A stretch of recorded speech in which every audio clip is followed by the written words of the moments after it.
Welcome back to the Trader Vision 2020 video tutorial series. My name's Ed Carter, and today's session we'll be talking about validating trades. Specifically, we'll be covering what is validating a trade or what is meant by that, give some examples of trading rules, and then we'll look at validating a trade in Trader Vision. So let's start with what exactly is meant by validating a trade. It really just comes down to setting trading rules that you want to trade by and then demanding that every trade you take actually meets those rules. What kind of rules am I talking about here? Well, for example, you might decide that you want to trade only with the market trend or only with the stocks trend. In other words, you don't want to be a counter trend trader. You might decide that you demand to see a certain pattern or signal and pattern. You might demand a certain amount of liquidity. In other words, you're not going to trade stocks that are thin, so-called musical chair stocks, where you might get caught holding the bag if a price turns down and you're unable to sell. You can have a required amount of reward that you have to have before you're willing to take a trade. You have to have an acceptable amount of risk in a trade before you're willing to take it.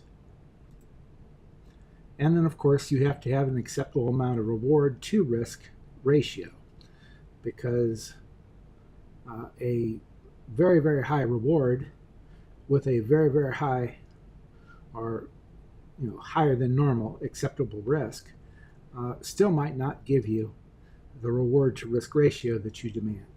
Now, these are just examples, but this is to give you a good idea of what might be required within a trade.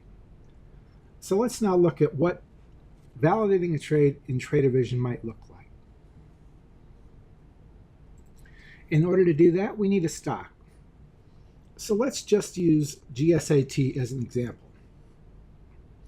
Perhaps you saw this chart and you fell in love with the fact that we've got a typical tweezer bottom here. On top of that, you might say this is kind of a Morningstar type signal. And if we look further, you might drop a line in here and scroll out and say, well, look, we've got support and resistance at this line again, and we're reacting off of it as support now. Wow, it's time to get in on this trade. But as you look a little bit further, drop in a few more lines, someplace up in here is resistance potentially, and its price has reacted at that level many times before. You might think there's some resistance here, someplace right along in there. And again, we've reacted pretty close to this area before. But you could still say, that looks like a trade I want to take. But is it really? Let's take a look. We enter the ticker and it fills in this information. What does this information tell us? It tells us that the overall market, in this case the SPY, against which this trade is in this account is measuring itself, that market has been trending up on a 50-day basis, so the 50-day moving average.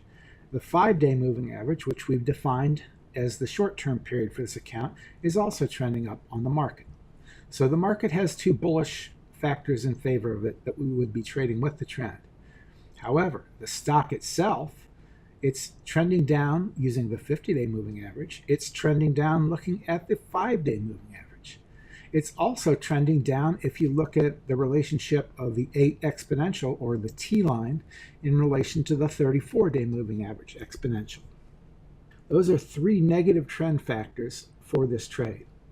Liquidity, this is a personal item, but at 4.39, almost $4.4 million worth of stock traded per day on average, you can probably get in and out with a small position with no trouble at all. It tells us we have no candle signal, although this looks like a candle signal, and you might define it as a candle signal according to technical criteria. As we've coded them into Trader Vision at this point, it is not a true bullish candle signal. In addition, there are bearish patterns at play for GSAT. You can see that our upcoming earnings are on February 22nd, which at the time of this recording is about 4 weeks away. And entering in the planned data with an entry a couple cents above today's close, which was at $1.13. If we enter at $1.15, we don't trade below. Normally I would put my targets a little bit below suspected resistance, but let's just use exactly the line we dropped on for suspected resistance. So using $1.23 as our first target and $1.34 as our second target, and setting a stop a couple cents below that $1.05 support level, what does that tell us? That tells us that our cost to enter would be very reasonable. Well, actually, let's change this to 1,000 shares.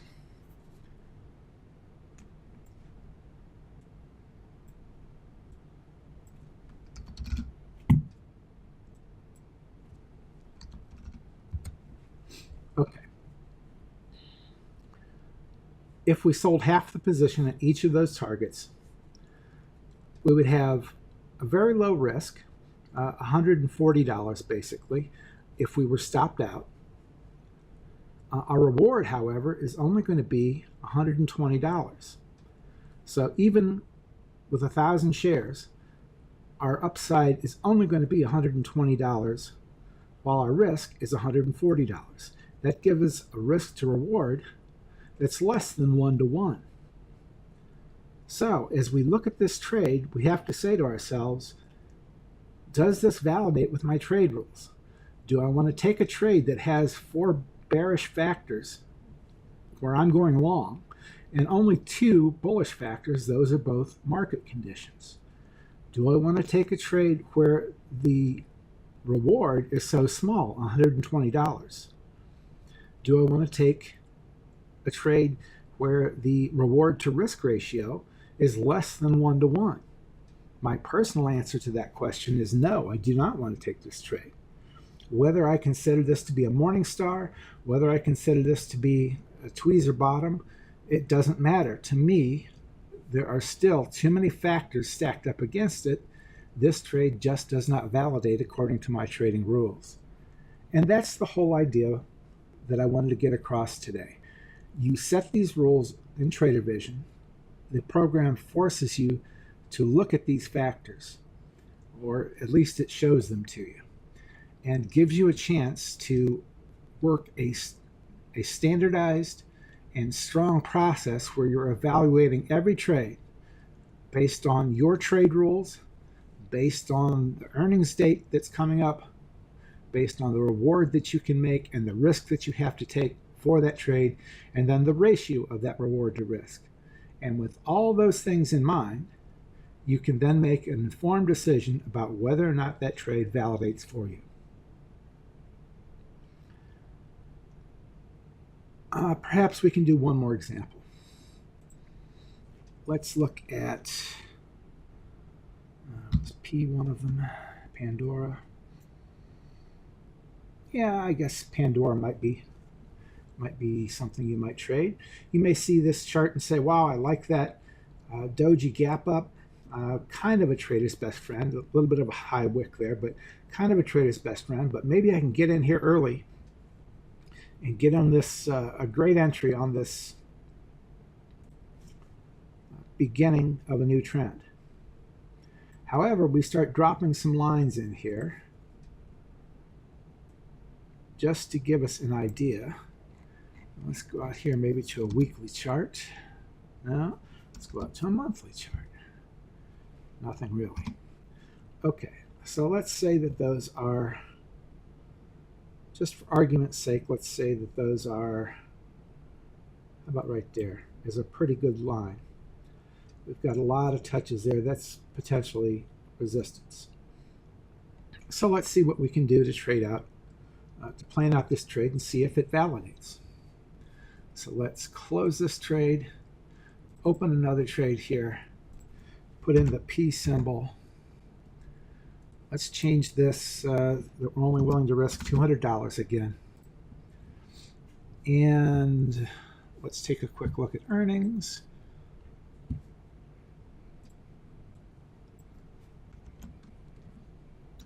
In the near future, Trader Vision will look this up for you, but as of now, it does not. They have not announced a date yet. However, Zacks is estimating that they will report on 2/6. I'm sorry, 2/9. So basically 2 weeks, which is a pretty short period of time. Let's then look at our overall validation of trade rules. We've got 2 bullish factors, but we've got 4 bearish factors. Again, the 2 bullish factors we have in our favor are the overall market. The SPY, it's trending up on the 50-day simple moving average, and the 5-day simple moving average is trending up. However, if we look at the 50 or 5-day for the stock, that's trending down. If we look at the 8 EMA or T line versus the 34 EMA, it's still trending down. Liquidity, that's no problem. It trades almost $49 million worth of stock a day, so we can certainly get in and out. There is no true candle signal, and we have some bearish patterns in play. So let's see. Let's say perhaps you're considering taking this anyway. Let's go a little bit further to validate it. We'll just use one target, and let's just say, because we want to get above this resistance line, let's just say that we're going to buy it $4.55. That gets us a nickel above that resistance level, and we're going to sell at that $5.24 area.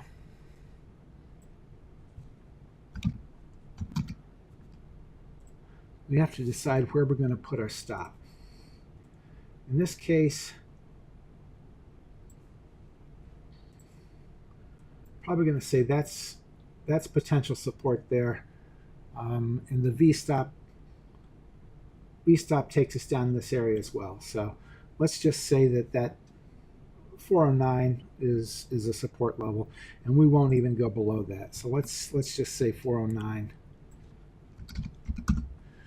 is our support level, and that's where we're going to put our stop.